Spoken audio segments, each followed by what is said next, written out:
Recording in progress.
Halo dan selamat malam teman-teman semua. Senang sekali ya kita bisa bertemu dengan kalian di sini. Perkenalkan saya Ihsan Riyadi dan malam ini saya akan menjadi moderator webinar malam ini. Sekali lagi terima kasih banyak kepada teman-teman atas kehadirannya. Senang sekali kalian sudah meluangkan waktu juga untuk bergabung di sisi webinar malam ini. Semoga semuanya dalam keadaan sehat dan tentunya semangat buat belajar bareng ya. Kemudian tema kita hari ini tidak kalah menarik dari webinar sebelumnya. Dalam webinar ini kita akan membahas seputar human capital and hard assets, shaping future workforce through construction sector. Nah, di sini kita bakal ngobrol seru soal apa aja sih yang harus dipersiapkan untuk terjun ke sektor konstruksi. Dan yang lebih spesial lagi, kita akan membahas ini bareng dua narasumber keren yang sudah hadir di tengah-tengah kita. Ada Mas Ade, boleh saya hai dulu.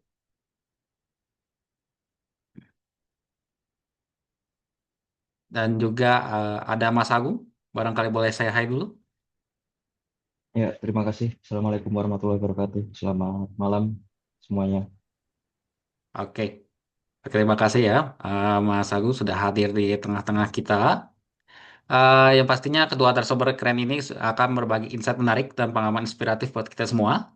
Kemudian kami juga ucapkan terima kasih juga kepada media partner kami, yaitu Himpunan Mahasiswa Sipil dari Universitas Lambung Mangkurat yang telah membantu kami mendistribusikan acara ini. Kemudian ada sedikit info tambahan ya teman-teman, sesi di webinar ini kami rekam. Jadi apabila teman-teman ingin menonton siaran ulang, maka teman-teman boleh cek videonya di channel YouTube kami yang sudah kami sematkan di bio profile Instagram kami di @workflow.id. Kemudian sebelum lanjut ke inti acara utama, izinkan saya untuk menjelaskan alur acaranya. Yang pertama, kami akan mulai dengan dua sesi pemaparan materi. Masing-masing pemateri akan diberikan waktu kurang lebih 20 menit untuk memaparkan presentasinya. Kemudian setelah itu akan ada sesi pembagian feedback form, karena ingat form ini adalah syarat untuk mendapatkan sertifikat. Dan link feedback akan kami kirimkan melalui kolom chat. Dan kemudian setelah itu diikuti oleh sesi Q&A yang berlangsung kurang lebih 20 menit. Dan kemudian di penutupan acara kami akan adakan sesi foto bersama. Nah, jadi kepada para hadirin dapat dimohon untuk turn on kameranya apabila berkenan untuk masuk ke dalam dokumentasi acara. Oke. Nah, sebelum kita mulai, izinkan saya memperkenalkan narasumber kita lebih dalam. Yang pertama ada Mas Ade yang merupakan HSE Practitioner dan punya pengalaman di manajemen HSE di sektor konstruksi dan minyak dan gas. Dan yang kedua ada Mas Agung yang merupakan Project Manager di PT Bureau Veritas Indonesia dan sudah mempunyai pengalaman lebih dari 10 tahun di posisi Project Management. Baik, tanpa berlama-lama, kita langsung saja kita masuk ke sesi pertama. Kami persilakan Mas Ade untuk presentasi materinya.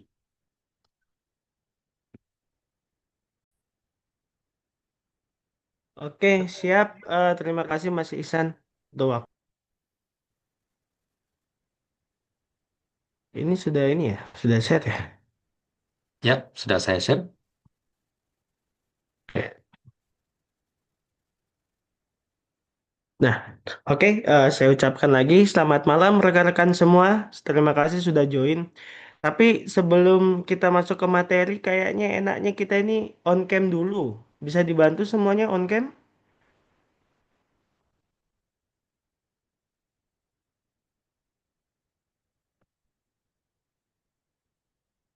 Oke, kayaknya lagi sibuk ya.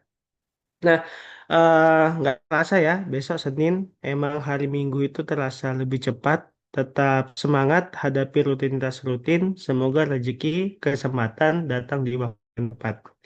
Nah, terlepas dukungan kita kepada teman-teman yang turun ke lapangan untuk menyuarakan keadilan, kita di sini belajar menjaga, memahami makna dari keadilan, terutama dalam hal. Jadi, integrasi masalah safety dan HR. Masalah, masalah safety dan HR ini kita harus mengetahui juga karena ini bekal yang bagus dalam berkarir, apalagi ini kebanyakan ada yang fresh graduate, apalagi ada yang masih kuliah, ya kan? Nah, kita di sini memberi gambaran tentang aktivitas di dunia industri, di mana masalah keselamatan itu menjadi prioritas utamanya. Jadi yang pertama ada tiga, safety, kemudian quality, yang ketiga adalah progress.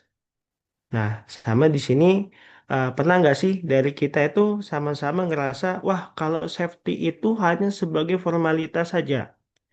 Malah Pak, prosedur ini kadang kita nggak pakai Pak. Justru prosedur ini yang bikin repot. Artinya, masalah prosedur ini tidak memberikan rasa rasa aman.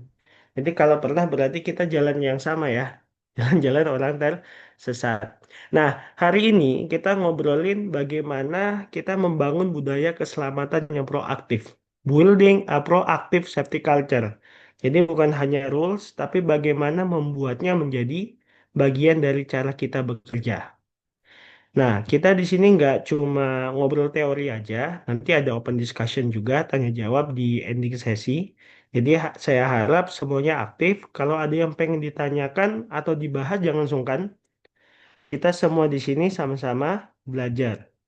Nah, membangun budaya keselamatan lewat pemberdayaan pekerja. Dan biar nggak kesannya cuma cerita pengalaman aja, di sini saya memakai SKKNI nomor 38 tahun 2019. Jadi ada dasar resminya. Oke, bisa di next. Perkenalkan, nama saya Ade Darmawan, background saya teknik industri dan sudah berpengalaman di HSE sejak tahun 2015 dan udah terlibat di berbagai industri, oil and gas, construction, manufaktur. Nah, ini yang terpampang ini sertifikasi internasional saya, bisa di next lagi. Nah, ini untuk pengalaman saya start 2015, dan bisa di next lagi. Dan ini adalah sertifikasi nasional saya. Pembaruan tahun 2025, saya ngambil PAA, pesawat angkat angkut, atau gas tester, dan K3 migas level pengawas. Kalau disingkat, intinya saya punya banyak sertifikat untuk bikin map khusus di rumah. Tapi yang lebih penting bukan jumlahnya, tapi pengalaman yang bisa saya share. Jadi saya ingin semua di sini dapat gambaran langsung. Pembahasan kita tadi, apa yang terjadi kalau sistem safety hanya formalitas? A safety just be additional, not mandatory. Jadi apa yang kita lakukan? One, a safety mindset as a solution and culture. Oke, bisa di next.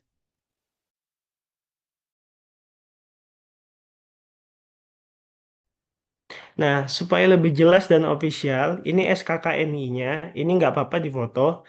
Ini bisa sebagai evidence teman-teman pernah mengikuti training. Jadi SKKNI ini adalah standar kompetensi nasional. Jadi kalau misalnya ikut sertifikasi training, ada unit-unit kompetensinya, seperti SKS. Tujuannya agar semua yang kita bahas di sini nyambung dan memiliki dasar.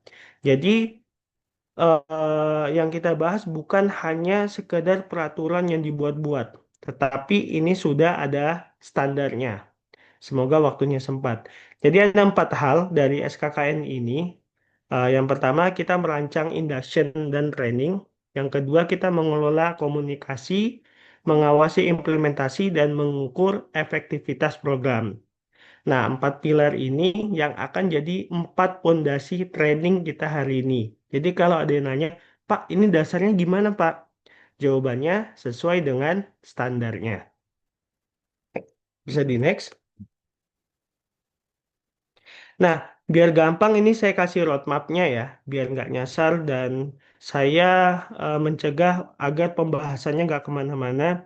Jadi kita mulai dari problem nyata di lapangan, kita lanjut ke konsep proactive safety culture, masuk ke empowerment pekerja, kemudian integrasi safety dan HR, baru kita hubungkan lagi dengan SKKNI, apakah sudah standar atau belum. Kemudian kita lanjut praktik safety basic dan penutupannya kita dengan call to action.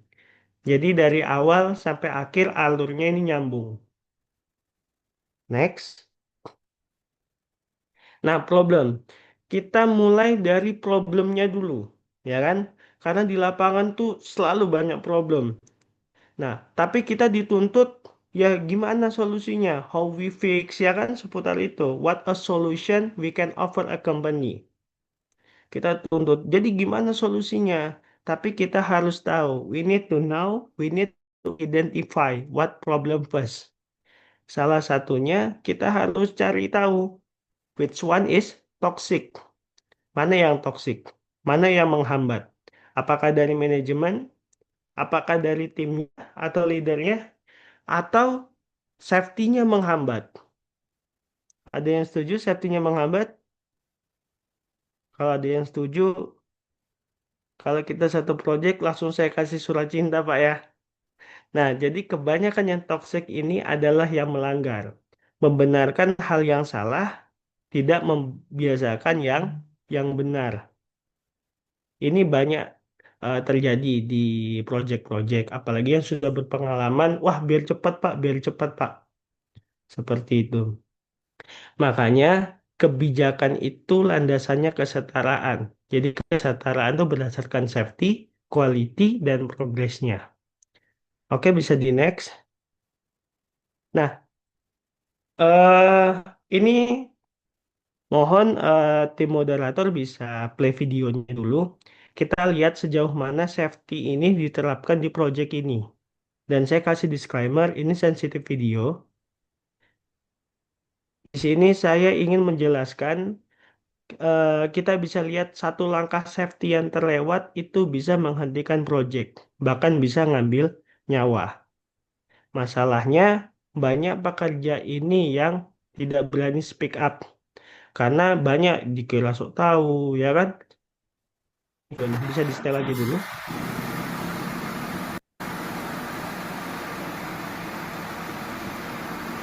Nah, ini adalah sebuah pengangkatan atau lifting, ya. Dan di sini untuk masalah barricade, masalah manpower yang masuk ini tidak difilter. Nah, kita lihat di sini siapa yang salah. Nah, ketika terjadi insiden seperti ini yang disalahkan yang mana? Yang disalahkan adalah manpowernya. Kenapa berdiri di situ? Padahal ada teman-temannya yang mengingatkan. Jadi makanya speak up ini adalah skill yang perlu di lapangan. Ini bukti kalau kita peduli. Oke, bisa di next.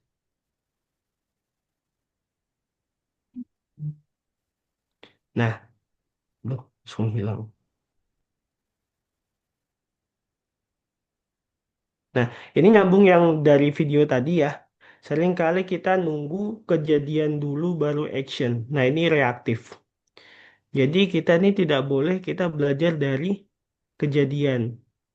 Tapi kita harus banyak belajar dulu. Ya, makanya sebelum kita aktivitas kita ada safety induction dulu. Kita belajar banyak dulu untuk mencegah terjadinya insiden. Intinya jangan menumbalkan teman agar kita belajar. Ya kan? Jangan meninggalkan pasangan agar selalu diingatkan masalah keselamatan. Jadi kita di sini harus melakukan pencegahan, yaitu risk mitigation. Pertama kita harus tahu identifikasi bahayanya itu gimana. Setelah tahu, kita harus melakukan risk assessment. Caranya dengan HOC atau Hierarchy of Control. Jadi safety ini jangan dilihat dari compliance-nya doang. Compliance itu kaku. Justru malah culture itu hidup. Orang yang jalanin safety itu tanpa disuruh. Jadi yang tadi ya, insiden tuh bisa terjadi karena tiga hal. Tidak melihat, tidak mendengar, sama tidak speak up. Dan kita menjadi proaktif ini, kita menanamkan budaya. Berarti budaya ini sebagai sesuatu yang encouragement. Di mana safety ini sebagai role model. Bukan hanya peraturan-peraturan. Oke, bisa lanjut. Nah, empowering worker, jadi pemberdayaan pekerja. Jadi eh, yang pertama kita menganut undang-undang dulu. Misalnya Undang-Undang 1 tahun 1970 itu masalah ketiga. Jadi dasar perusahaan itu harus melakukan pembinaan. Jadi Jadi ada tiga, melakukan pembinaan, memberikan alat yang standar, sama memberi hak pekerja. Itu ada undang-undangnya. Yang pertama, masalah ketiga, kita memakai Undang-Undang 1 tahun 1970. Yang kedua, kita harus lihat untuk scope projectnya, ini kita apa? Misalnya untuk scope projectnya kita di konstruksi. Berarti kita merefer ke Undang-Undang 2 tahun 2017. Kemudian untuk scope project kita memakai manpower apa tidak? Oh, pakai Pak. Berarti ada hak pekerjanya, yaitu Undang-Undang 13 tahun 2003, masalah ketenaga kerjaan. Dan ini sifatnya wajib. Dan jika perusahaan tidak melakukan tiga peraturan ini, ya kan, ini akan melanggar peraturan dan akan dikenakan minimal sanksi administrasi dan maksimal izin usahanya dicabut. Kalau ada insiden gimana? Pas diinvestigasi, ternyata alat tidak digunakan, tidak melakukan pembinaan, itu langsung kena peraturan lagi, Pak. Kena peraturan KUH AP 359-360. Barang siapa yang menghilangkan nyawa seseorang karena kealpaan atau kelalaian akan ditindak pidana. Oke, bisa lanjut. Nah, integrasi masalah safety dan HR. Jadi HSE itu harus inline dengan HR-nya, harus satu pikiran. Bisa juga masa depan. Maksudnya masa depan projectnya bagus. Karena HR ini yang megang data manpower-nya. Ya kan, siapa yang sudah training, siapa yang sudah induction, kemudian siapa yang kompetensinya bagus, ya kan? Bahkan siapa yang toxic, siapa juga yang sudah di SP dan lain-lain. Jadi HR itu yang cari pemainnya, tetapi HSE-nya itu sebagai coach-nya. Jadi harus memastikan pemain itu tetap fit dan nggak cedera. Jadi memang harus dicari nih, pemain bagus tapi gampang cedera. Pemain sehat tapi skillnya kurang. Itu kan berarti berdiri sendiri-sendiri kan, sama-sama jelek ya. Nah, yang kita cari adalah gabungannya. Oke, bisa di next. Nah, jadi kita lihat lagi nih, ketika ini sudah dibangun, ya kan? Kita lihat lagi, apakah ini sudah sesuai dengan standar atau tidak. Jadi programnya dinamakan KPI atau Key Performance Indicator. Jadi tentang leading dan lagging. Leading itu adalah sebelum terjadi, ini adalah record kita pencegahan, dan lagging ini adalah yang sudah terjadi. Jadi lengkap itu. Yang pertama pada saat kita onboarding, kita melakukan safety induction. Kemudian tadi yang kompetensi yang kedua, kita melakukan komunikasi. Itu sebagai mentorship. Nah, baru yang ketiga, kita melakukan supervisi. Jadi nanti ada saya kenalkan masalah safety basic gitu. Itu jadi ada turunan-turunannya. Kemudian setelah tiga ini sudah kita lakukan evaluasi untuk pengukuran efektivitas. Oke, bisa di next. Nah, ini yang dinamakan safety basic. Nah, ini bisa difoto aja ya. Dan beruntungnya teman-teman di sini mengetahui nih, karena yang untuk masalah safety basic ini saya yang buat tahun 2018. Jadi ini adalah bagaimana tatanan kita untuk melakukan aktivitas. Jadi yang pertama kita harus melakukan permit dulu, ya kan? Izinnya dalam aktivitas gimana? Disetujui atau tidak? Ya kan? Kemudian di situ ada prosedur, ada namanya JSA, ya kan? Ada untuk drawingnya. Kemudian kita mengenal kondisi dulu. Jadi kita lihat dulu untuk kondisinya. Pertama kita mulai dari orangnya. Nah, orang yang akan masuk ke dalam suatu proyek, apakah itu sudah sesuai? Yang pertama kita lihat dari kompetensinya. Nah, kompetensi ini bersifat ada dua, ada yang umum, ada yang secara spesifik. Kalau spesifik berarti harus memakai sertifikasi. Nah, misalnya pada saat saya melakukan perkenalan, ini saya memberikan loh ini loh untuk sertifikasi saya, berarti Artinya saya memiliki kompetensi atau saya memiliki kepercayaan untuk melakukan sebuah sebuah training. Kemudian kita merujuk keduanya lagi, yaitu kesehatannya.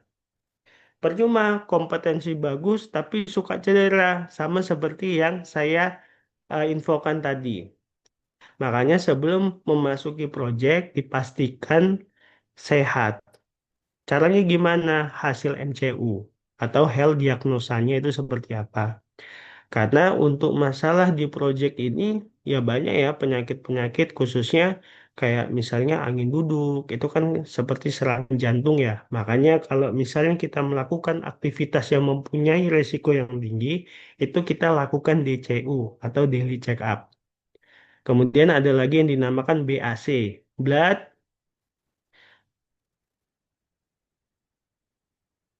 saya lupa singkatannya apa.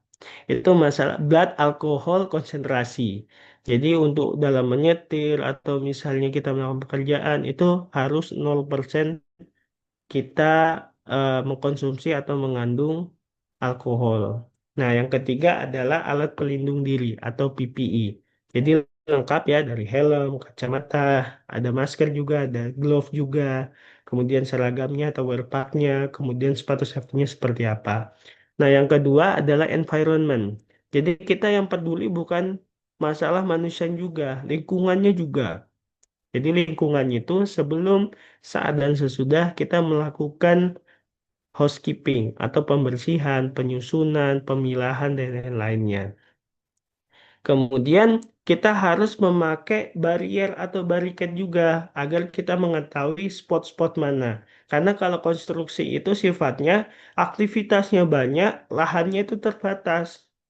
Jadi harus ada barricade atau bariernya untuk sebagai penanda. Dan yang ketiga harus ada signboardnya atau rambu-rambunya.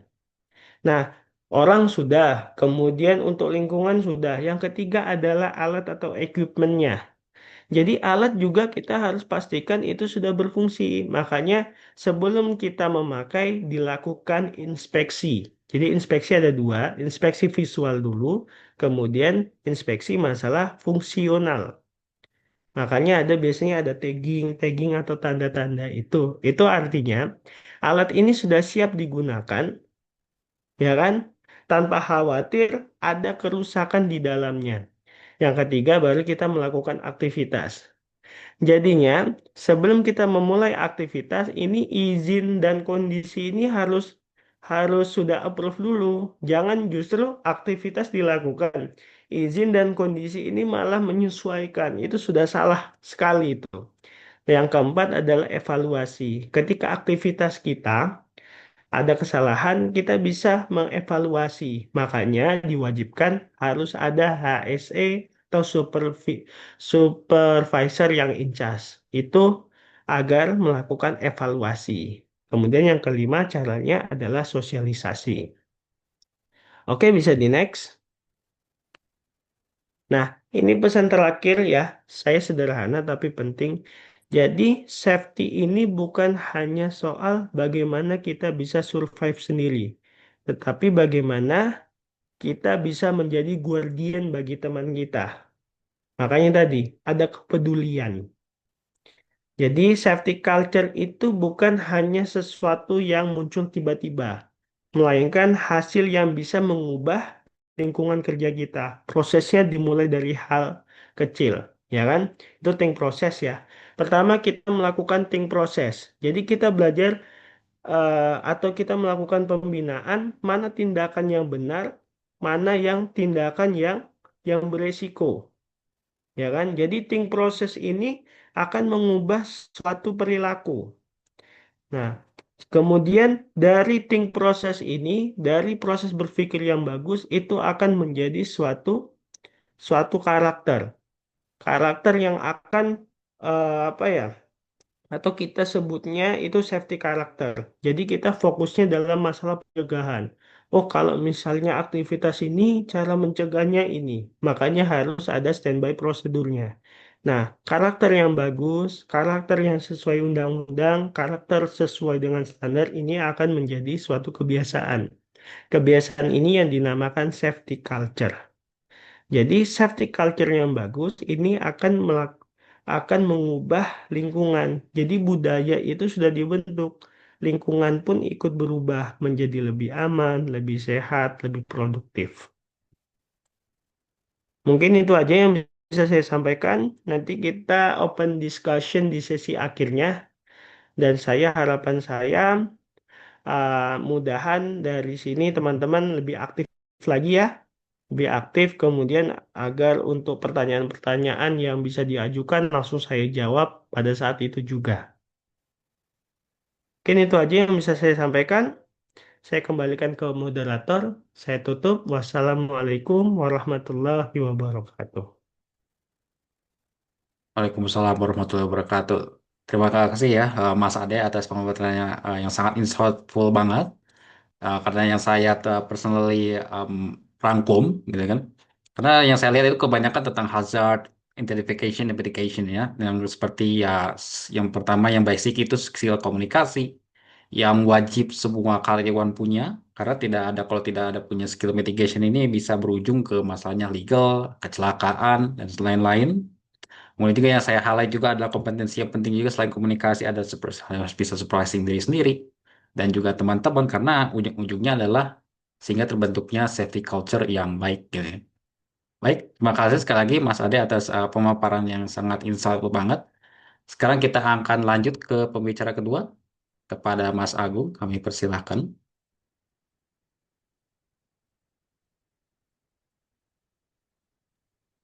Baik, terima kasih. Assalamualaikum warahmatullahi wabarakatuh. Assalamualaikum. Selamat malam rekan-rekan semua ya yang sudah hadir pada webinar malam hari ini. Saya sangat mengapresiasi ya karena ini malam Senin ya. Besok kita aktivitas seperti biasa yang dimana hari Minggu yang harusnya menjadi hari yang istirahat, yang kita fokus ke istirahat, tapi teman-teman di sini mengikuti webinar dan terus belajar untuk pengembangan diri. Oke, eh, untuk materi webinar pada malam hari ini saya mengambil tema yang sama ya dengan apa yang telah kita ketahui, tapi di sini melalui praktek manajemen project, yang dimana kita tahu untuk project manajemen sendiri itu eh, terdiri dari beberapa tahapan ya, mulai dari tahapan desain, analisa, evaluasi, dan pengembangan itu sendiri. Oke, next. Ya, perkenalkan nama saya Agung Paruli Ade. Saya dulu S1 dari Teknik Sipil ya, dan menempuh S2 di Manajemen Operasional. Pekerjaan saat ini saya sebagai Project Manager di PT Biro Veritas Indonesia. Terkait portofolio atau pengalaman kerja ya, saya memulai karir dari junior engineer sampai dengan project manager di beberapa perusahaan yang berbeda. Jadi di awal karir saya sebagai junior engineer itu di project oil offshore di sebuah oil offshore corporation. Lalu saya di set supervisor eh, di PT Swadaya Geraha yang di mana itu terfokus kepada pembangunan pabrik semen ya. Dan di situ saya posisi sebagai set supervisor. Lalu saya masuk di Badan Usaha Milik Negara BUMN di PT Barata Indonesia yang bergerak di bidang manufaktur dan PPC. Saya sudah hampir 7 tahun ya di PT Barata Indonesia. Memulai karir dari BUMN sebagai engineering manager, itu menangani beberapa proyek industri, proyek strategis nasional. Lalu sebagai set manager, itu juga sama proyek strategis nasional tapi di bidang energi, dan proyek koordinator di proyek strategis nasional juga di bidang oil and gas, dan terakhir di senior project engineer sebagai project project senior engineer sebagai uh, bidang ini ya, bidang mineral dan mining, itu juga sama yang saya lakukan project strategi nasional. Dan saat ini saya berkarir sebagai project manager di salah satu perusahaan multinasional yang bergerak di bidang testing, certification. dan saya saat ini menangani beberapa international client project. Oke, next. Ya, berikut adalah beberapa project portofolio ya.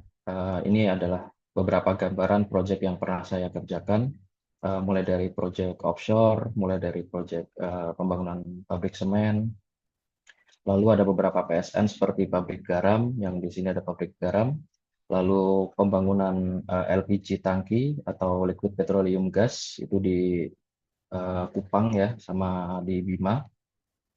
Lalu pembangunan docking kapal di Belawan, Medan, dan pembangunan pembangkit listrik tenaga mesin gas di 7 lokasi Indonesia Timur. Next.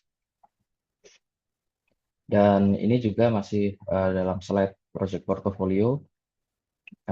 Saya juga terlibat dalam proyek pembangunan smelter di Gresik. Dan kebetulan tadi juga bareng Mas Ade juga ya. Kita sempat ketemu di project smelter di Gresik, di Manyar, dan lalu saya mengerjakan proyek internasional klien pabrik kaca terbesar di Asia, di Gresik juga sama di Manyar, dan sekarang saat ini fokus saya di beberapa bangunan-bangunan kantor milik kedutaan. Oke, next. Oke, di sini kita berbagi pengalaman ya, saya berbagi informasi dan kita saling sharing karena di sini kita sama-sama saling belajar. Eh, dari kacamata saya, apa sih kiat sukses berkarir di bidang konstruksi? Nah, di sini ada 6 item ya yang akan saya rangkum dan akan saya jabarkan satu persatu. Untuk berkarir di dunia konstruksi itu apa bekal yang harus kita lakukan? Yang pertama adalah kuasai dulu teknisnya. Yang kedua, pahami standar ketiga.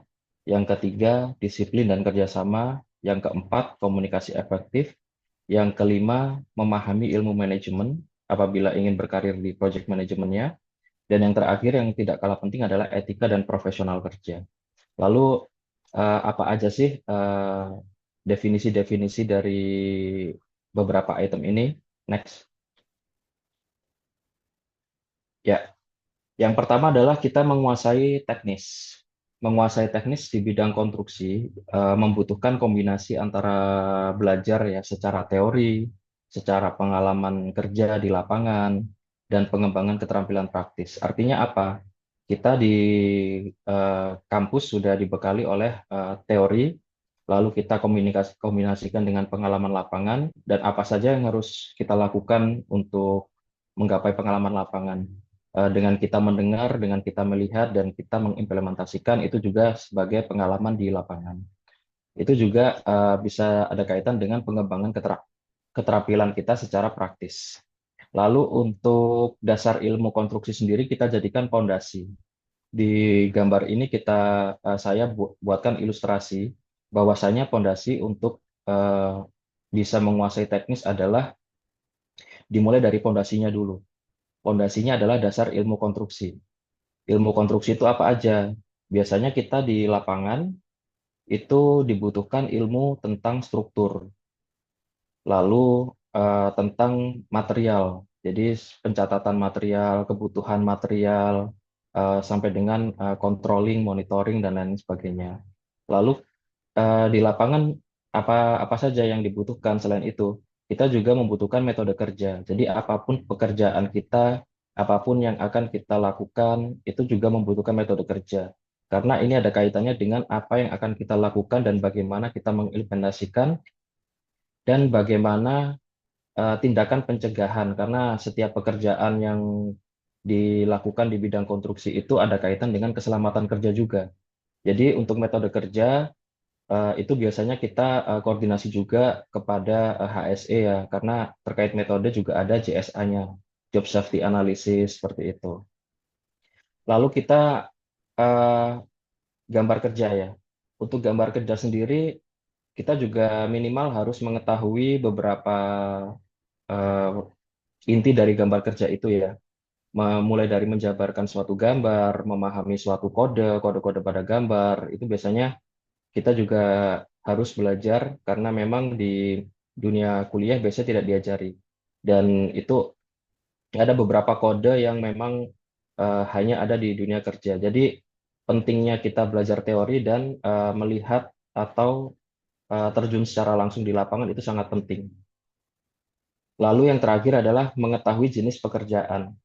Dasar ilmu konstruksi berikutnya adalah mengetahui jenis pekerjaan yang dimana contoh kita membangun sebuah rumah dan di rumah itu kita harus tahu dulu sebagai dasar teknisnya seperti apa. Dimulai dari fondasi, dimulai dari pembuatan kolom, dimulai dari pembangunan balok dan akhirnya nanti akan dipasang atap dan finishing seperti itu. Jadi jenis pekerjaan ini juga sangat penting untuk kita ketahui sebagai dasar ilmu konstruksi kita. Lalu yang kedua dan ketiga keempat ini merupakan pilar atau kolom ya, penyangga yang dimana eh, bekal kita adalah kita harus terlibat langsung. Kita harus melihat bagaimana teman-teman di lapangan melakukan koordinasi, bagaimana kita melihat orang-orang menyelesaikan masalah konflik ya. Biasanya kan di lapangan ada koordinasi sampai dengan jadi konflik seperti itu. Nah, kita juga melihat secara langsung, terjun secara langsung bagaimana untuk berkoordinasi secara efektif seperti itu. Lalu bagaimana masalah dan asbult diselesaikan. Asbult itu adalah suatu dokumen gambar ya, yang dimana dari gambar desain ternyata dari lapangan ada perubahan yang itu nanti akan dikembangkan sebagai asbult drawing. Lalu memahami penggunaan alat dan mesin. Kalau kita tidak bisa mengoperasikan, minimal kita tahu fungsi alat itu apa, bagaimana alat itu bekerja seperti itu. Contohnya adalah alat ukur, alat berat, dan teknologi modern. Jadi kalau untuk alat ukur sendiri, eh, ada beberapa ya, ada teodolit yang biasa kita lihat di lapangan sebagai eh, pekerja surveyor itu, teodolit, ada tow station, seperti itu. Bahkan ada GPS dan alat berat. Alat berat itu minimal kita memahami penggunaan alat dan mesinnya. Walaupun kita tidak eh, bisa mengoperasikan, setidaknya kita tahu di mana area itu area yang kita mengetahui dulu area-area hazard di area tersebut. Seperti dalam dunia konstruksi HSE, itu ada yang namanya line of fire. Jadi kalau misalkan kita berdiri di sekitar line of fire itu, maka akan beresiko buat diri kita sendiri. Ya. Lalu untuk teknologi modern ini sekarang juga banyak digunakan ya, ada drone dan lain sebagainya. Lalu membaca gambar dan spesifikasi. Ini yang tadi saya jelaskan di awal sebagai dasar ilmu konstruksi, namun juga bisa dijadikan sebagai pilar kita. Kita mengetahui skala. Kita belajar mengenai apa saja simbol-simbol teknik yang ada di pada suatu spesifikasi maupun gambar. Lalu kita melihat secara detail, detail gambar, detail spesifikasi, karena memang untuk pekerjaan itu kan ada WBS-nya ya, work breakdown struktur. Jadi suatu pekerjaan itu ada detailnya seperti apa, dan kita juga melihat detail itu dan kita jabarkan. Lalu kita melihat secara ini ya, tampak di sebuah gambar itu kan ada tampak depan, tampak samping, tampak atas gitu ya. Dan yang terakhir adalah kita juga harus tak kalah penting mengetahui terkait spesifikasi teknik. Jadi biasa spesifikasi teknik ini sudah ada di awal project sebelum dimulai ya.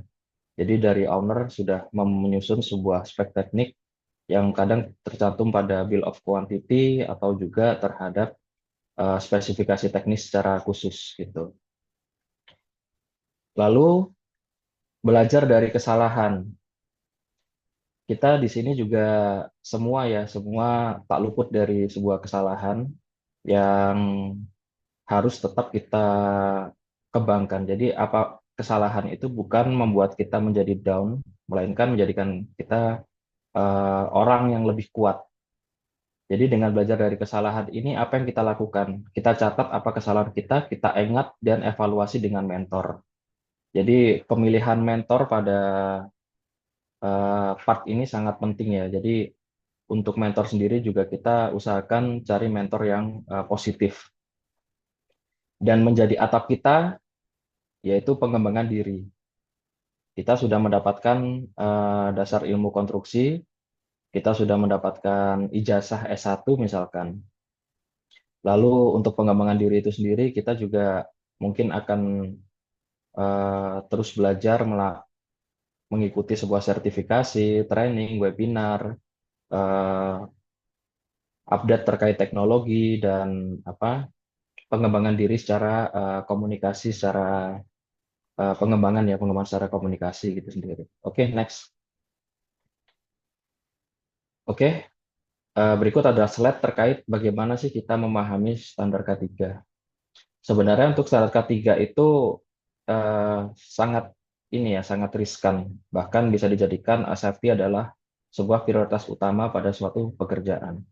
Di setiap hari di sekitar kita, kita juga akan selalu menemukan beberapa bahaya.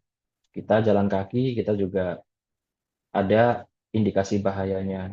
Kita mau ke kamar mandi juga ada indikasi bahayanya. Dan ini terkait konstruksi, keselamatan kerja sangat utama, yaitu memahami standar K3 sangat penting agar bisa menciptakan lingkungan kerja yang aman dan sehat, serta mematuhi peraturan perundangan yang berlaku. Ya, di di slide ini keselamatan kerja itu sebenarnya berawal dari diri kita sendiri. Dari kita lalu saling mengingatkan, selamat diri kita, selamat untuk tim kita, dan selamat untuk semua orang. Jadi seperti itu. Dan untuk dasar-dasar K3, kita menggunakan alat pelindung kepala ya, seperti helm, alat pelindung mata itu agar tidak mudah terpapar dengan debu atau percikan cahaya gitu ya. Lalu alat pelindung telinga apabila kita menemukan suatu area yang sangat bising.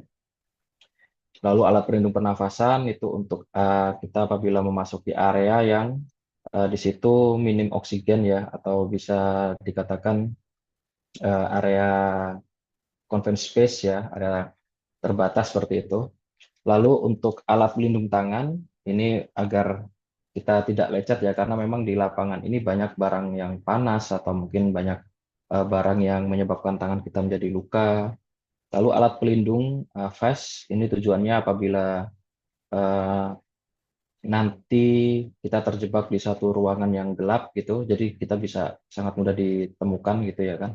Karena di vest ini sendiri juga terdapat apabila dipancarkan cahaya dia akan memancarkan cahaya seperti itu. Lalu yang terakhir itu alat pelindung kaki. Ini adalah dasar-dasar kita memahami standar K3. Yang lain-lain seperti prosedur, seperti bagaimana K3 itu bekerja, itu tadi sudah dijelaskan oleh Mas Ade ya. Oke, next. Lalu disiplin dan kerjasama. Kita sangat perlu disiplin dan kerjasama yang baik dalam penyelesaian proyek.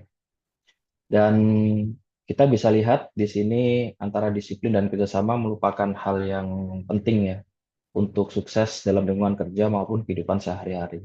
Ada beberapa sikap disiplin dan macam-macam hingga manfaat dan cara meningkatkan disiplin pada diri itu sendiri.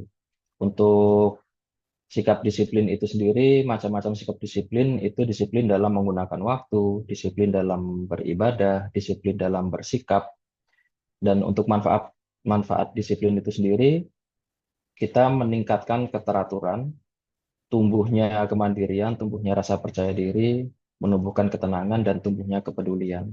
Dan bagaimana cara meningkatkan disiplin itu juga ada beberapa cara ya, yang ini sudah secara template, dan yang kemudian kita bisa improve sesuai dengan diri kita sendiri, yaitu tetapkan tujuan atau target, buat urutan prioritas yang diinginkan, lalu buat jadwal kegiatan secara tertulis, lakukan kegiatan sesuai dengan jadwal, dan berusahalah untuk selalu disiplin.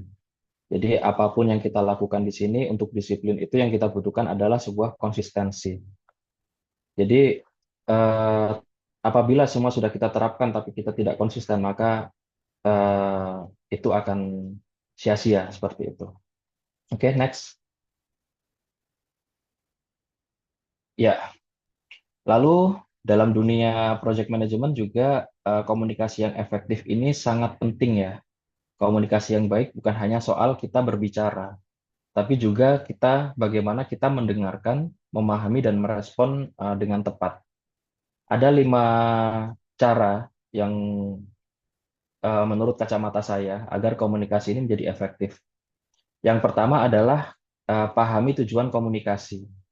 Jadi sebelum kita berbicara atau menulis, kita harus tanya dulu kepada diri sendiri, apa pesan yang akan saya sampaikan dan apa yang saya harapkan dari lawan bicara. Jadi kita harus pahami dulu tujuan kita berkomunikasi itu apa. Jadi eh, jangan hanya yang penting ngomong gitu ya. Jadi kita juga harus ada tujuannya. Yang kedua, kita menggunakan bahasa yang jelas dan sederhana.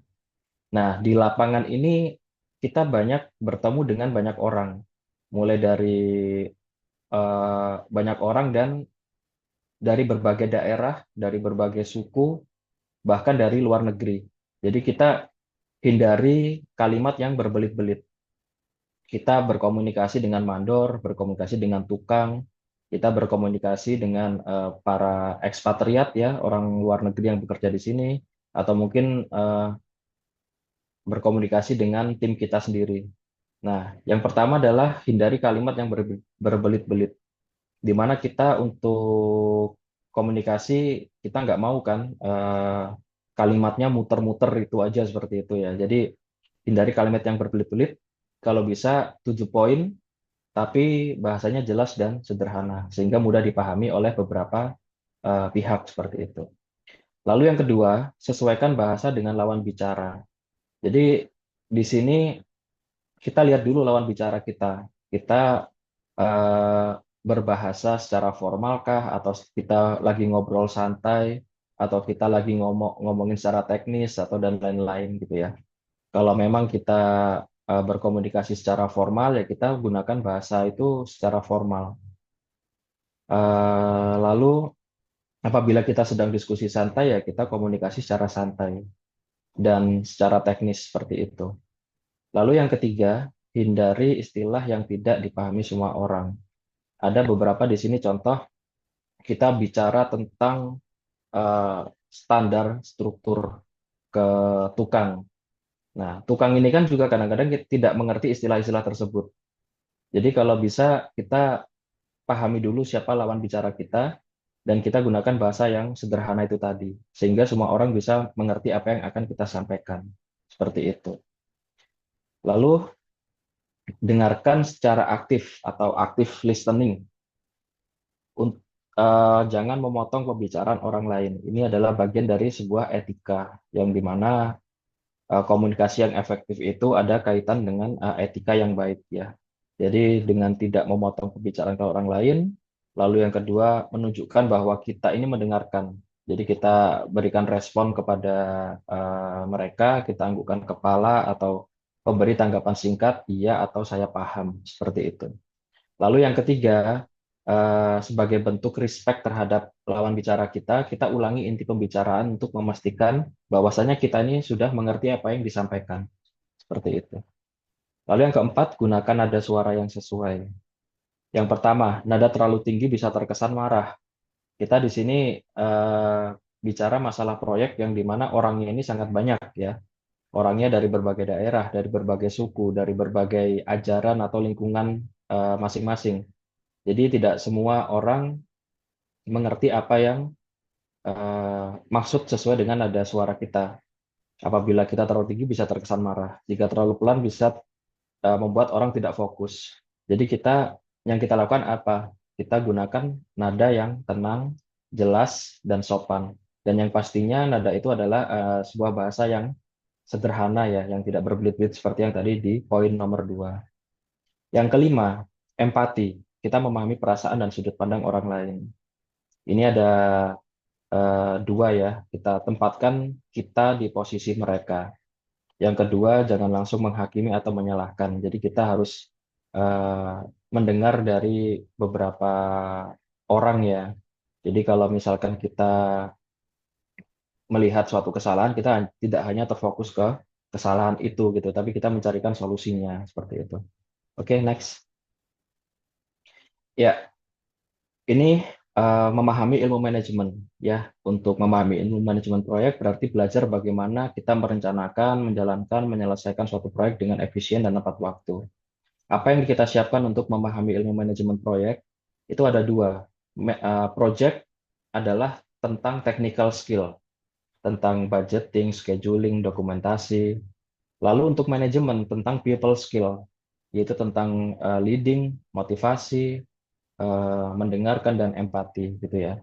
Jadi dua ini akan kita kombinasikan, di mana untuk project itu sendiri adalah suatu proses, dan untuk manajemen itu sendiri adalah seni ya. Kita bisa bicara manajemen adalah seni. Jadi bagaimana seni kita untuk menyelesaikan suatu proses itu sendiri yang sangat rumit, yang sangat kompleks, yang dimana ada nilai awal dan akhir seperti itu.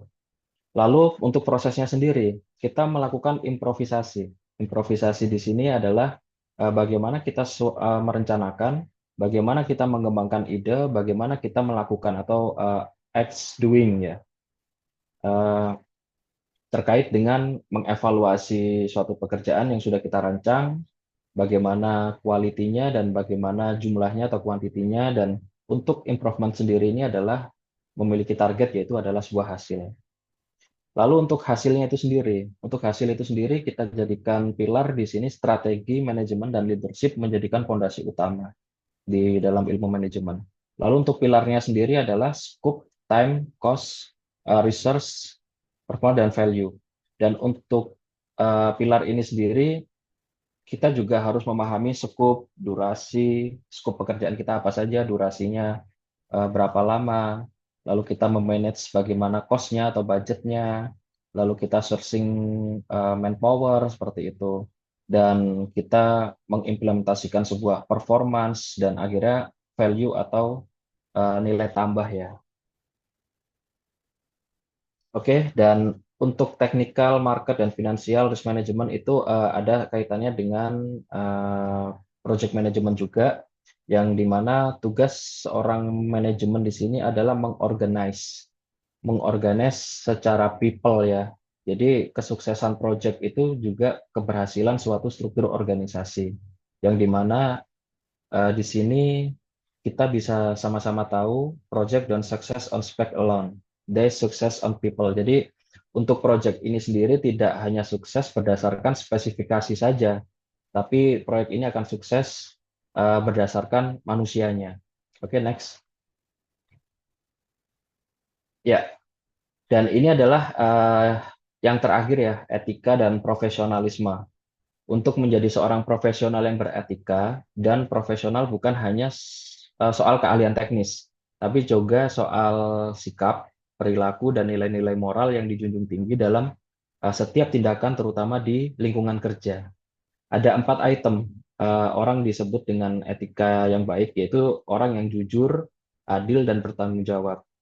Yang kedua, saling menghormati. Yang ketiga, taat pada aturan dan kode etik profesi atau perusahaan. Dan yang terakhir adalah menjaga konsistensi antara nilai, kata, dan tindakan. Oke, next. Oke, lalu dari rangkuman tadi, apa yang kita lakukan? Project management sebagai ilmu dan seni.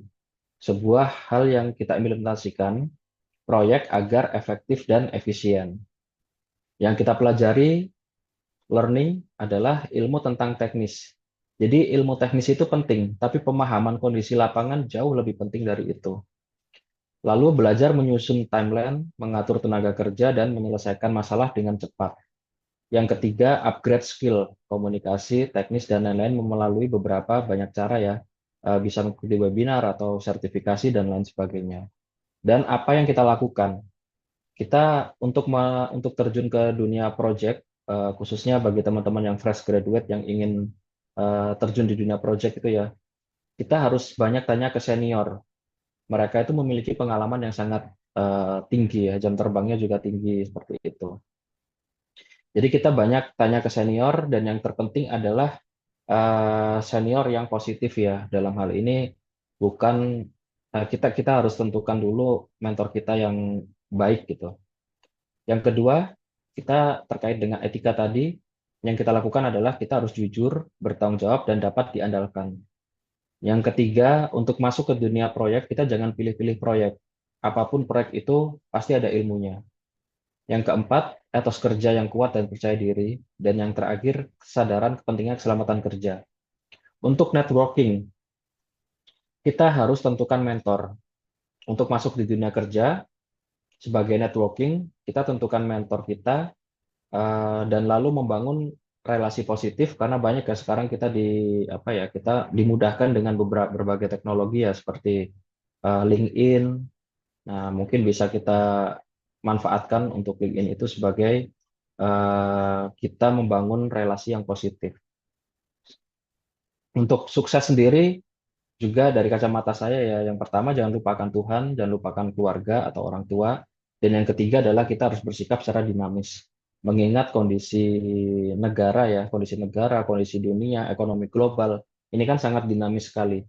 Jadi kita siapkan diri kita sebagai personal yang dinamis, sehingga kita tahan banting dan kita dapat diandalkan di suatu perusahaan, seperti itu. Next.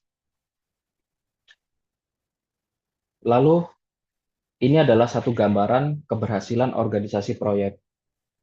Untuk keberhasilan organisasi proyek ini sendiri, goals-nya adalah bagaimana kita mengendalikan konflik. Tim yang efektif itu memiliki misi yang jelas, produktif, kompak, saling percaya, saling antagonisme, dan berorientasi kepada hasil. Tim efektif, manajemen proyek yang kuat, komunikasi yang efektif, ini menjadi satu kesinambungan. Tim yang efektif sudah pasti project manajemennya kuat. Project manajemen kuat sudah pasti timnya efektif. Dan sudah pasti komunikasinya efektif dan sudah pasti project management kuat. Jadi seperti itu eh, saling berkesinambungan dan ini adalah modal kita untuk eh, pengendalian konflik ya. Lalu apa saja kegagalan tim? Biasanya tim yang gagal itu memiliki tujuan yang kurang matang atau tidak jelas. Lalu peran dan intervensi tim proyek kurang terdefinisi. Kurangnya motivasi tim proyek, komunikasi buruk, kepemimpinan buruk, pergantian anggota tim proyek secara berkala, dan perilaku disfungsional. Oke, next.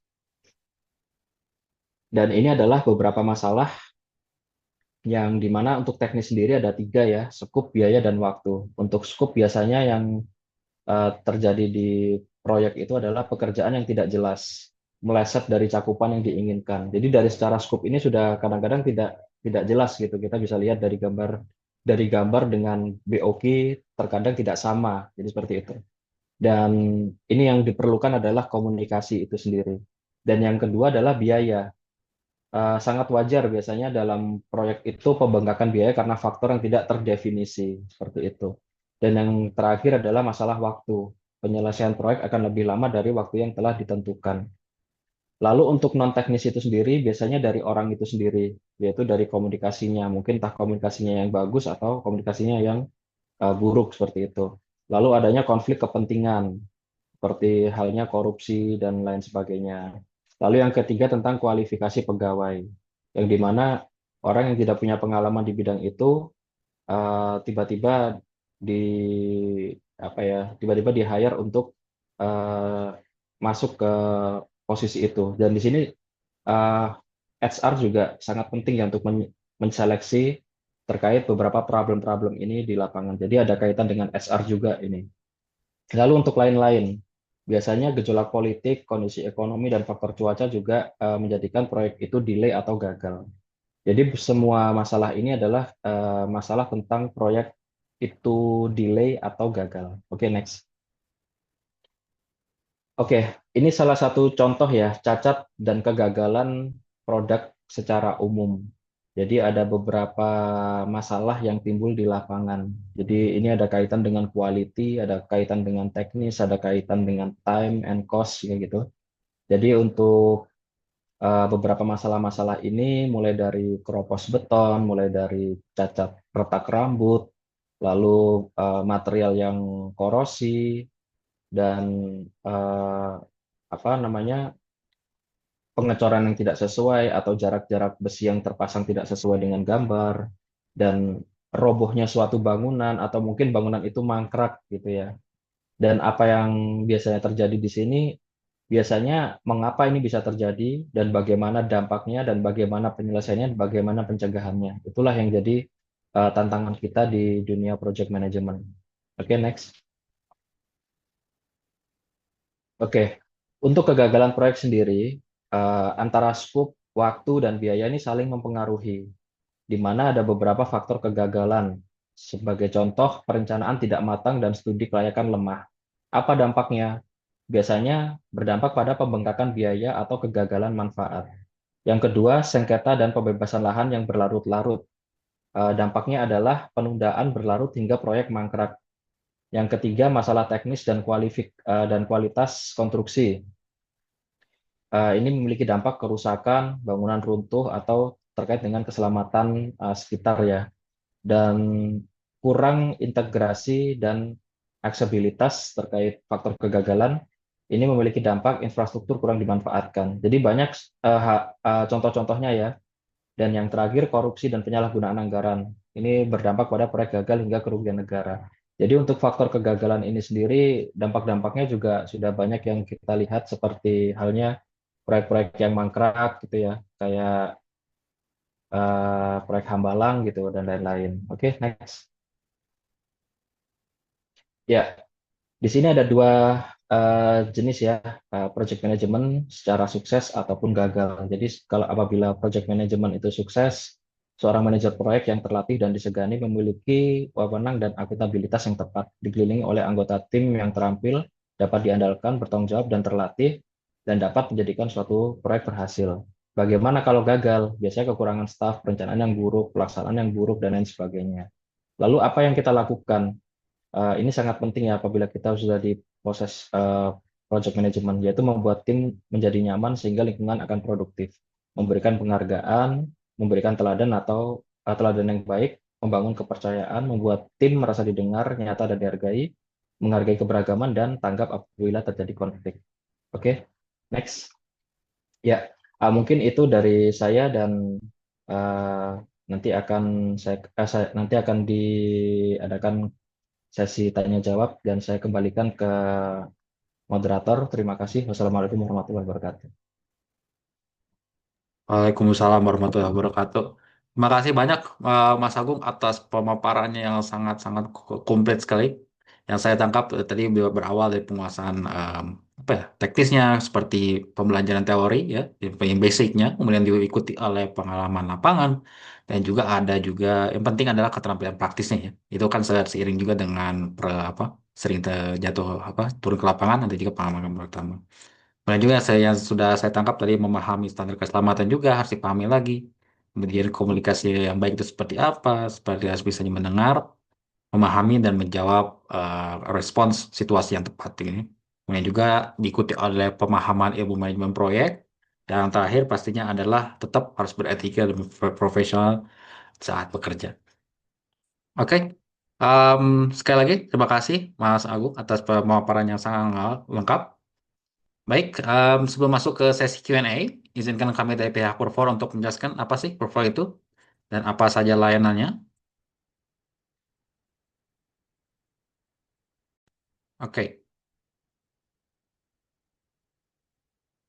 jadi Perfor itu digambarkan, bukan digambarkan, lebih karena kami adalah bisnis yang membantu teman-teman, misalkan yang punya bisnis atau yang punya startup, kami bisa bantu proses rekrutmen teman-teman menjadi lebih cepat, pintar, dan hemat. Dan kami juga bisa handle dari seleksi karyawan sampai onboarding.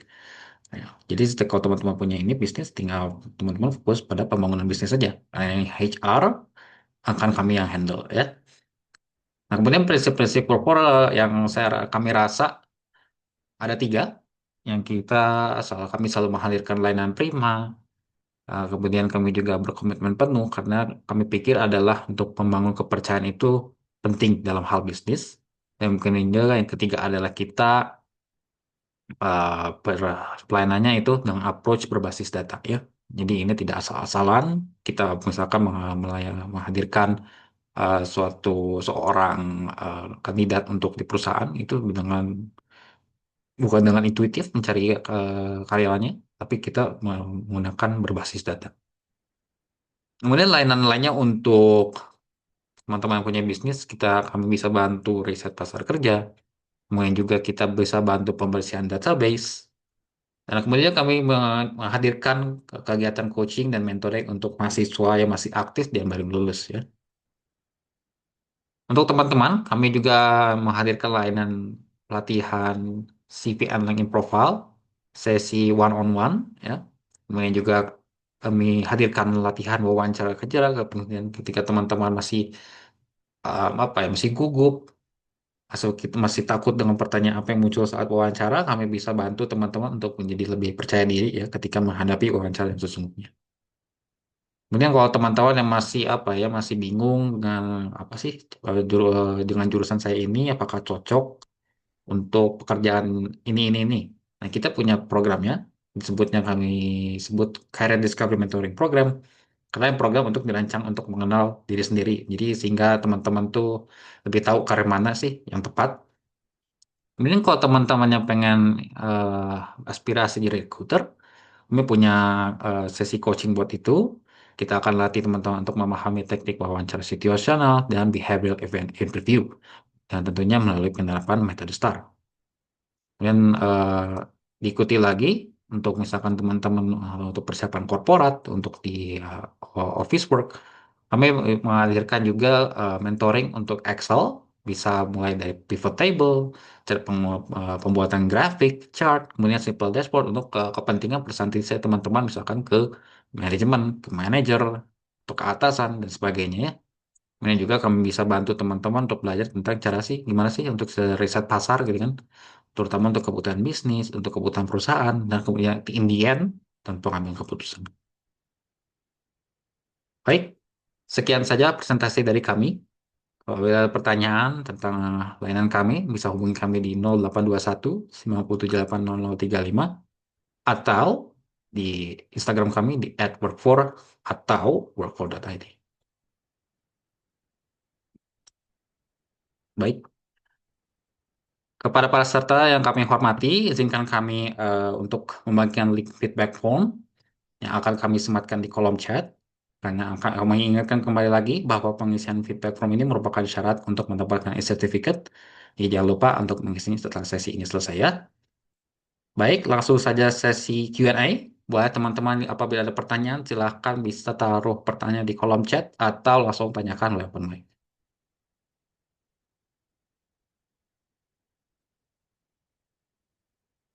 Oke, ada Kak Ibrahim, ada yang bertanya? Baik, terima kasih eh, dari Mas Iksan. Em, Perkenalkan, nama saya Ibrahim. Saya semester akhir mahasiswa ITS jurusan manajemen proyek juga. Izin bertanya kepada Pak Ade dan juga Pak Agung dengan em, berkembangnya teknologi dan juga aplikasi-aplikasi software di bidang industri konstruksi. em, eh, saya ingin bertanya dengan bagaimana sejauh apa dengan berkembangnya teknologi tersebut akan mengubah pola bekerja di dalam industri konstruksi untuk 5 sampai 10 tahun ke depan. Itu pertanyaan saya yang pertama. Lalu pertanyaan saya yang kedua adalah adakah mungkin saran atau advice dari Pak Ade dan Pak Agung tentang aplikasi apa atau software apa saja yang perlu kami pelajari selaku em, mahasiswa akhir atau fresh graduate untuk menghadapi dunia kerja di dunia konstruksi dalam beberapa tahun ke depan. Sekian pertanyaan dari saya. Terima kasih atas waktunya dan kesempatannya. Assalamualaikum warahmatullahi wabarakatuh.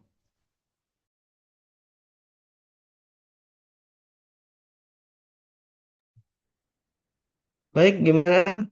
Pak Agung mau jawab duluan? Oke, boleh, boleh. Terima kasih, Mas Ade.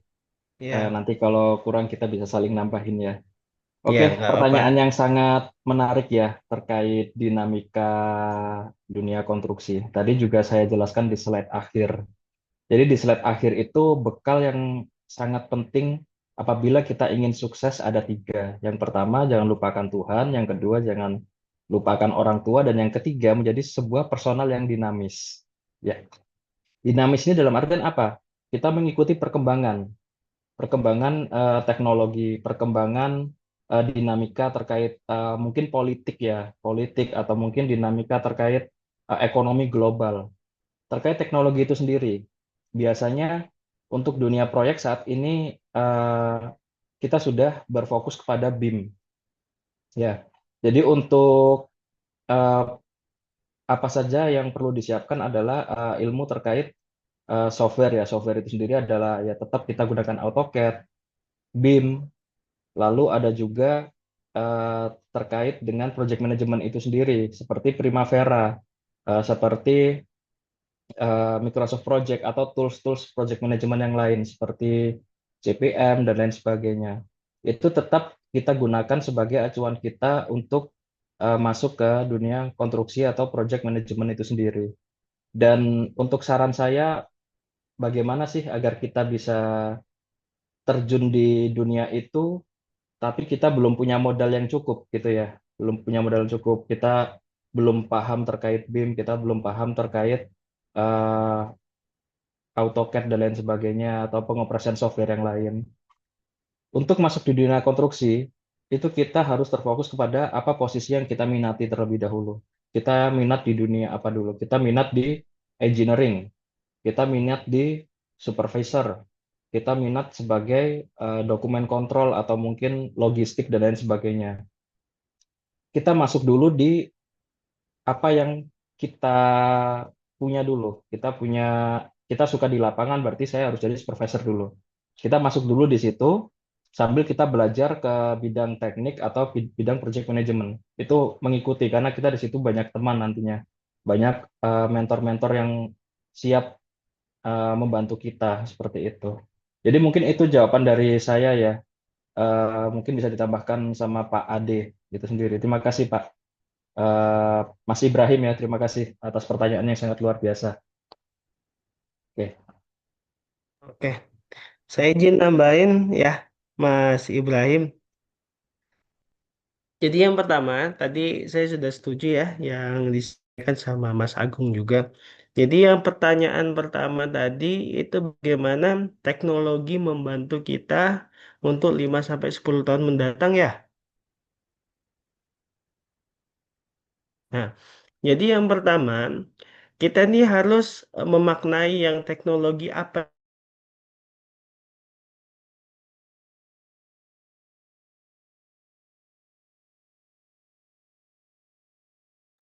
Oh, bagaimana cara memonitoringnya, bagaimana teknologi ini membantu dalam kita untuk mengetahui prosedur apa yang kita tawarkan, kemudian untuk mengecek visualisasinya seperti apa, gambarannya. Tujuannya agar agar kita mudah untuk memahaminya. Tapi kalau untuk masalah teknis, sifatnya masih sama. Jadi untuk yang additional ini teknologinya, tapi kalau yang teknis mandatorinya ini berdasarkan dari kompetensi kita. Makanya pada saat kita melakukan interview, ada kadang pertanyaannya, apa kekuatan dan kelemahan Anda? Itu kan bagaimana cara kita untuk mengenal diri kita. Jadi semakin jauh atau semakin tinggi jam terbang kita, jadi semakin kita tahu bagaimana cara mengenal diri kita. Dan tadi sudah disampaikan ya sama Mas Ihsan juga, apalagi kalau fresh graduate itu ketika lulus itu tuh bimbang. Ini saya mau ke jalan A, jalan B, atau jalan C. Karena kita masih apa ya yang saya suka, apa yang mau saya jalanin. Kadang saya mau jalanin jalannya susah, saya milihnya yang gampang. Tapi kalau yang gampang ternyata salary-nya tidak sesuai, kemudian untuk lokasinya tidak sesuai, apalagi kalau kondisi-kondisi lingkungannya sudah tidak support satu sama lain. Dan pesan saya untuk Mas Ibrahim mungkin ini ya, eh, belajar aja, belajar bagaimana mengetahui apa yang saya butuhkan, kemudian apa yang saya inginkan. Seperti itu. Jadi tujuannya itu bukan karena cuan aja ya. Emang kalau misalnya kita kerja memang cari duit ya. Nah, makanya itu ada dinamakan income, ada yang dinamakan outcome. Kalau income itu sifatnya itu limited, artinya itu gaji. Nah, tadi disampaikan sama Mas Agung, apapun proyeknya, apapun perusahaannya, jalanin aja. Yang penting belajar. Itu dinamakan outcome. Outcome itu sifatnya itu tidak terbatas. Artinya itu ada pengetahuan, cara kita berpikir, cara kita berproses. Mungkin itu. Jadi itu dikelompokkan yang dinamakan kompetensi. Mungkin ada lagi atau misalnya, Pak, ini saya kurang jelas, Pak, mengenai ini, Pak. Pak, bagaimana cara kita mengenali diri sendiri? Nah, itu nanti tinggal telepon Mas Isan. Kayaknya tadi ada promo-promonya kayaknya ya. Betul, betul, betul. Tinggal kontak Nah, saja Workfor ya. Ya sudah, ya, kontak sudah tertera tadi. Atau nggak bisa kontak personal ke saya betul. juga boleh. Nah, kalau misalnya mau nanya, Pak, teknisnya gimana, Pak? Kompetensinya gimana? Trainingnya apa aja, Pak? Pak Ade kapan lagi buka training? Nah, itu bisa ke saya itu ya. Karena harus sesuai dengan kontrak.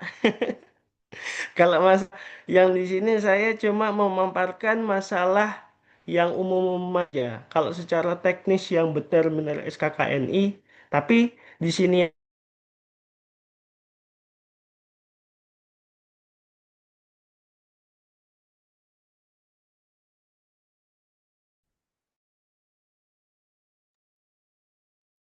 Halo Mas Ade.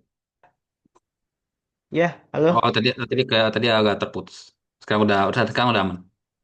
Iya. Ini ada pertanyaan ya untuk Ya betul ada untuk eh, Pak Agung dulu dari Mas Muhyiddin Fahmi Arsyad. Oh ya, dari Mas Agung dulu, nanti habis itu saya lengkapi. Yap, jadi HOC. Oke. ya, pertanyaannya adalah untuk komunikasi terbaik, bagaimana untuk di proyek agar seluruh stakeholder pada proyek dapat berkolaborasi dengan baik dan memiliki sense of ownership pada seluruh stakeholder proyek. Ya, oke. Terima kasih atas pertanyaannya, Mas Muhyiddin Fahmi Arsyad. Di sini kita bicara tentang komunikasi yang efektif ya. Jadi untuk komunikasi efektif itu merupakan sebuah kunci utama ya dalam keberhasilan suatu proyek atau organisasi itu sendiri. Apalagi kalau misalkan proyek ini melibatkan banyak stakeholder dari berbagai latar belakang dan untuk strategi komunikasi itu sendiri, sebenarnya yang kita lakukan adalah kita menentukan dulu rencana komunikasi proyek kita. Communication plan mulai dari siapa saja stakeholdernya, apa informasi yang dibutuhkan tiap stakeholder, frekuensi komunikasi seperti harian, mingguan, bulanan, atau media yang digunakan seperti email, meeting, dashboard, dan lain-lain. Lalu yang terakhir adalah PIC untuk tiap jenis komunikasi. Jadi kita tunjuk siapa PIC-nya, personal in charge-nya yang eh, bertanggung jawab atas komunikasi itu sendiri. Lalu kita menggunakan media komunikasi yang tepat ya, di mana setiap jenis informasi itu membutuhkan suatu media seperti chat. Kita kan dalam satu proyek itu biasanya membuat yang namanya grup ya, grup WhatsApp seperti itu. Jadi ada grup WhatsApp untuk manajemen, grup WhatsApp untuk tim project, grup WhatsApp secara nasional ya, secara nasional itu mulai dari tim project, kontraktor, konsultan semua ada di situ. Dan di situ adalah kita tunjukkan kita tunjuk PIC-PIC-nya saja yang untuk masuk di dalam eh, apa namanya dalam grup itu. Lalu untuk email itu kita tentukan subjeknya, subjeknya seperti apa. Kita gunakan subjek yang formal gitu agar pembahasan email itu tidak kemana-mana. Lalu meeting mingguan, bulanan, atau meeting terkait evaluasi lain-lain ya, itu juga sangat penting untuk menunjang komunikasi yang sangat efektif. Dan yang terakhir adalah dashboard terkait report ya. Jadi untuk menunjang komunikasi yang efektif itu report sangat penting mulai dari daily report, weekly report, atau monthly report.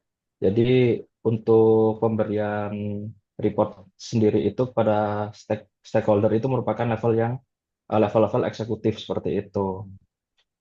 Lalu untuk membangun sesuatu komunikasi awal ya dalam project. Ini biasanya kan kita membuat communication di awal.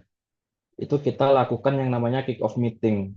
Kick off meeting ini kita menyatukan visi, misi, dan ekspektasi kita terhadap proyek ini seperti apa. Yang kedua, weekly stand up. Jadi untuk proyek itu sebelum dimulai kita lakukan yang namanya weekly stand up. Di sini pembahasannya itu singkat tapi konsisten. Kita membahas update dan kendala. Lalu monthly review progress atau weekly review progress itu meninjau progress, milestone dan resiko-resiko. Jadi penyampaian-penyampaian semua koordinasi ada di meeting-meeting itu sendiri. Lalu ada beberapa meeting-meeting yang bersifat mendesak ya. Jadi apabila ada isu apa gitu kita lakukan meeting itu secara mendesak yang dinamakan ad hoc meeting. Jadi untuk apa namanya untuk komunikasi efektif itu sendiri beberapa cara itu sangat penting untuk dilakukan. Lalu menggunakan agenda yang jelas dan di setiap akhir itu kita beri yang namanya minute of meeting atau MOM ya setelahnya. Dan yang terpenting itu kita dalam beberapa komunikasi itu menggunakan bahasa yang jelas ya. Eh, atau mungkin yang bahasa yang mudah dimengerti, yang sederhana dan di situ juga kita membangun yang namanya trust dan kolaborasi. Kita libatkan stakeholder dalam pengambilan keputusan apabila memungkinkan. Kita mendengarkan feedback dan bagaimana kita menindaklanjutinya. Kita menjaga transparansi terutama terkait dengan risiko dan sebuah keterlambatan. Mungkin itu yang bisa saya jawab ya dari sisi pengalaman saya sebagai project manager seperti itu Pak Muhyiddin. Terima kasih. Baik, Ya. terima kasih pemaparannya. Langsung saja ya untuk pertanyaan selanjutnya dan juga pertanyaan terakhir untuk Mas Ade ini pertanyaannya. Em, Pertanyaan adalah saya menanyakan terkait hierarki kontrol pada K3. Apabila suatu proyek telah menerapkan hal tersebut, tetapi masih terjadi failure dalam penerapan K3 dan terjadi insiden atau accident, apakah hal tersebut ada aksi preventif atau regulasi lain untuk kelanjutan hal tersebut? Nah, ini untuk pertanyaan ini nyambung nih sama yang masalah communication tadi. Tadi yang pertama ya, untuk masalah communication tadi kan semua diajak ngobrol tentang meeting, terus close out finding-nya sudah sampai mana. Jadi sebetulnya kita itu bukan hanya submit untuk finding, tapi untuk review. Jadi review dari dokumen sama review lapangan itu seperti apa. Dan kemudian untuk masalah hierarchy of control, nah ini kalau minusnya kalau di online ini nggak ada papan tulis ya. Jadi untuk hierarchy of control ya, itu biasanya ada yang segitiga yang ada 5 itu ya. Kalau saya bagi dua.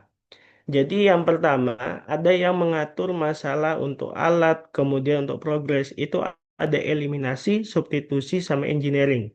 Nah, itu untuk yang segitiga yang pertama itu kita bisa pilih salah satunya aja, tergantung dari untuk kondisinya. Misalnya kondisinya kita melakukan pekerjaan yang paling mudah ada misalnya perbaikan jalan. Nah, kalau kita hilangkan bahayanya, bisa nggak? Bisa aja, tapi tergantung dari untuk kondisinya. Misalnya kalau kita tutup tutup jalan itu kan bahayanya kan nggak ada ya. Nah, tapi bagaimana? Apakah ini menjadi jalur utama? Apakah ada jalur lainnya? Makanya tergantung dari kondisinya juga. Wah, berarti ini nggak bisa kita hilangkan bahayanya.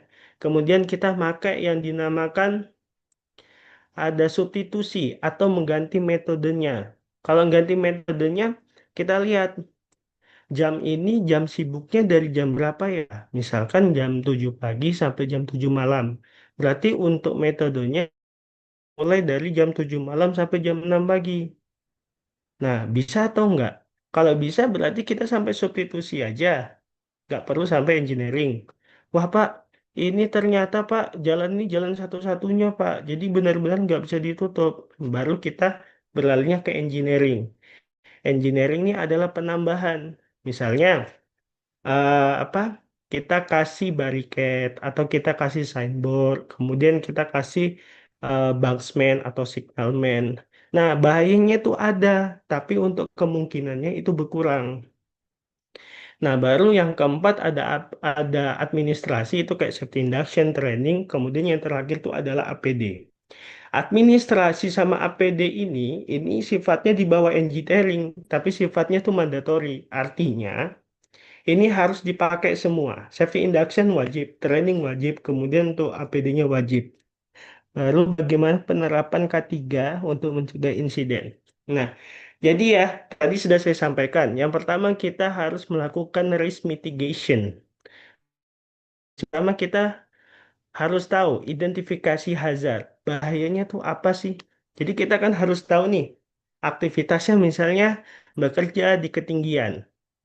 Bahayanya, ada yang bisa jawab? Atau Mas Isan mau jawab? Pastinya jatuh ya. Nah, itu sudah kesalahan itu. Berarti harus perlu tambahan. Bahaya itu adalah sebuah potensi. Jadi jatuh itu adalah resiko. Nah, bahaya dari ketinggian adalah bahayanya itu adalah ketinggian itu sendiri. Dan kita mengenal resiko itu ada yang dinamakan kemungkinan sama keparahan, ya kan? Dari dua poin ini ada yang bisa kita kecilkan, ada yang bisa kita naikkan. Yang pertama, keparahan bisa kita kecilkan, misalnya tadi bekerja di ketinggian, resikonya jatuh. Keparahannya bisa bisa meninggal. Misalnya ada orang jatuh dari ketinggian 11 meter, meninggal. Pertanyaannya, kalau ketinggian meter, orangnya itu meninggal atau patah? Pastinya patah ya. Yang paling patah. Patah. Jadi salah. Untuk masalah keparahan, tetap sama, tetap meninggal. Karena keparahan ini tidak bisa kita kecilkan. Tapi yang kita fokuskannya adalah mengecilkan kemungkinannya. Jangan kita fokusnya, wah ini kalau masuk industri ini aktivitasnya ini meninggal, nanti bekerja di conference space meninggal. Berarti kita fokusnya ke masalah. Fokusnya ke solusi. Solusi itu adalah menurunkan atau misalnya mengecilkan kemungkinan. Mengecilkan kemungkinan pencegahan. Pencegahan itu yang dinamakan hierarchy of control. Kemudian ada aksi preventifnya. Pasti ada aksi preventifnya. Makanya kita itu fokusnya ke safety value. Safety value itu berarti untuk masalah undang-undang, standar kita ini tinggi atau misalnya standar kita ini rendah. Tergantung dari ininya, standarnya. Misalnya saya menggunakan standar NIOS, National Institute Occupational Safety and Health. Itu yang paling tinggi tuh. Nah, terus yang menjadi penghalang saya untuk masuk ke safety value itu apa? Benefit cost. Dan untuk masalah benefit cost, ini adalah urusan manajemen. Yang jadi masalah kalau setiap perusahaan atau project, setiap ada tambahan atau setiap masukan yang dipermasalahkan itu adalah benefit cost. Betul nggak? Itu sudah kesalahan. Jadi yang pertama kita safety value itu based on-nya dari mana? Based on-nya dari standar. Standarnya mana? Undang-undang ini. Pasalnya mana? Pasalnya ini. Ketika ini sudah valid, baru kita membuat kebijakan. Jangan kebijakan dulu, baru kita cari peraturan. Makanya kebijakan yang dibuat itu tidak berlandas dalam kesetaraan. Jadi mungkin itu aja. Atau misalnya, Pak, saya mau ini Pak, mau apa? Mau nambahin. Saya ada pertanyaan lagi, nggak apa-apa. Saya terbuka. Saya tertutupnya kalau saya pulang kerja. Mungkin itu aja yang bisa saya ini. Terima kasih Pak Fahmi Arsyad pertanyaannya. Baik, sekali lagi terima kasih Mas Ade dan Mas Agung juga atas sudah menjawab sesi Q&A tadi. Karena kita juga sudah tidak terasa, kita juga sudah di penghujung acara. Namun, sebelum acara ditutup, ingin kami ingatkan kembali lagi bahwa feedback form sudah kami share di kolom chat. Jadi, kepada teman-teman bisa segera isi formnya karena feedback kalian sangat bermanfaat bagi kami untuk perbaikan webinar ke depannya. Kemudian kita langsung saja ke sesi foto bersama. Jadi teman-teman boleh turn on kameranya. Saya akan capture gambarnya dalam hitungan ketiga ya.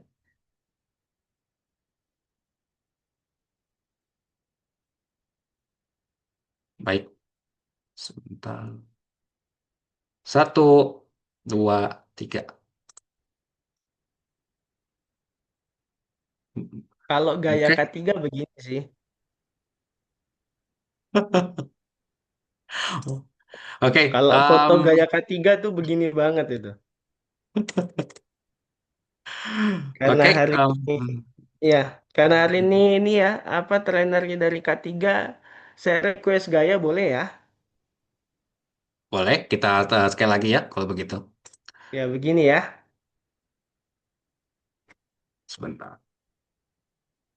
Oke. Oke, untuk hitungan ketiga. Satu, dua, tiga. Oke, terima kasih.